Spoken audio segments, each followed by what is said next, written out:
আমরা আজকে বিকালবেলা আমাদের যখন police party GRP Teliamura GRP থানার দারোগাবাবু এবং স্টাফেরা এবং বিএসএফও জয়েন্টলি ট্রেন চেকিং করছিল।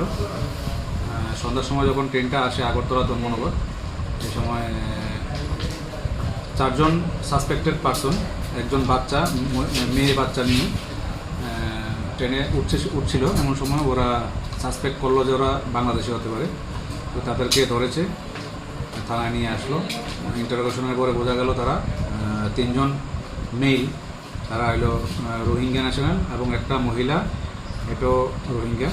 ঠিক আছে, একজন মেল পার্সনের সাথে একজন 2 বছরের একটা মেয়ে শিশু ছিল। ওর মা আগে চলে গেছে, ওরা পরে 2 দিন পরে এসেছে। ওরা এখন বেঙ্গালোর যাবে, এই উদ্দেশ্যে তারা আসলো ইন্ডিয়ান দালালের থ্রুতে।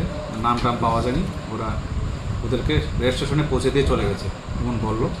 এখন বাকি আমরা ইনভেস্টিগেশন করে দেখবো আমরা কী হয়। তাদের নাম কিছু কি জানা গেছে? হ্যাঁ, নাম হলো রোহিঙ্গা ন্যাশনালের একজনের নাম হলো মোহাম্মদ রশিদ, একজন মহিলা, ওনার নাম ফরমিন বেগম। 3 নম্বর মোহাম্মদ উসমান, আর 4 নম্বর হলো খাইরুল আমিন। ওর সাথে একটা বেবি গার্ল 2 বছরের, ও পাওয়া গেছে। কি আগামীতে কি পদক্ষেপ গ্রহণ করবেন? কালকে আমরা ওদেরকে কোর্টে পাঠাবো, কোর্টে পাঠাবো। বাকি ওরা জুডিশিয়াল কাস্টডি দেবে না দেবে এটা পরে। প্রাথমিকভাবে কি মনে করছেন ভারতের আর ত্রিপুরার কোন দিক থেকে ঢুকতে পারে? এখন পর্যন্ত পুরা আমরা ইনভেস্টিগেশন এখন কমপ্লিট হয়নি। প্রাথমিকভাবে বোঝা গেছে ওরা বিশাল করে কোনো বর্ডার দিয়ে ওরা ত্রিপুরাতে ঢুকেছে, তারপরে ভেঙে ভেঙে তারা গাড়ি দিয়ে এসেছে, দিয়ে ওরা রেল স্টেশন পর্যন্ত এসেছে।